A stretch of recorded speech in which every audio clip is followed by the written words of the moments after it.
Marcel Thébault est l'un des 4 agriculteurs historiques de la ZAD de Notre-Dame-des-Landes qui vont bénéficier, dès mardi, d'une convention d'occupation précaire. Alors que des affrontements ont repris lundi 23 avril sur la ZAD de Notre-Dame-des-Landes, en Loire-Atlantique, et que l'ultimatum du gouvernement pour le dépôt des dossiers de régularisation a pris fin cette nuit, une signature très symbolique doit avoir lieu mardi. 4 agriculteurs historiques vont être régularisés par la préfète, via une convention d'occupation précaire valable jusqu'à la fin de l'année. Ces 4 agriculteurs vivent dans le bocage depuis longtemps, mais avaient été expropriés et occupaient illégalement leurs terres depuis plusieurs années. Parmi eux, Marcel Thébault, 60 ans. Lorsque Marcel parle de lui, il se définit comme un paysan résistant. En combinaison de travail, assis dans son jardin, il attend avec impatience la signature de sa convention.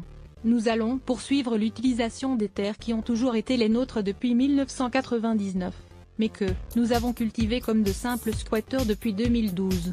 Ce qui est incroyable, c'est que, pour lutter contre ce projet, il a fallu passer par une phase où nous avons été expulsables. Marcel Thébault, agriculteur à Notre-Dame-des-Landes. Quand tes enfants te demandent si demain les CRS vont arriver et si le soir on va dormir sous les ponts, c'est aussi des moments difficiles qu'il faut assurer. Mais c'est une très belle aventure militante et c'est incroyable qu'il ait fallu faire tout ça, poursuit l'agriculteur.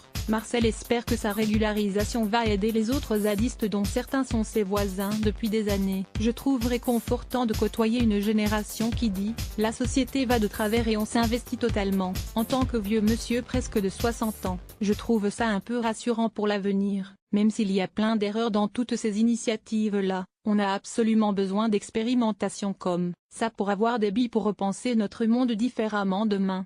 À lire aussi Sujets associés Notre-Dame-des-Landes politique.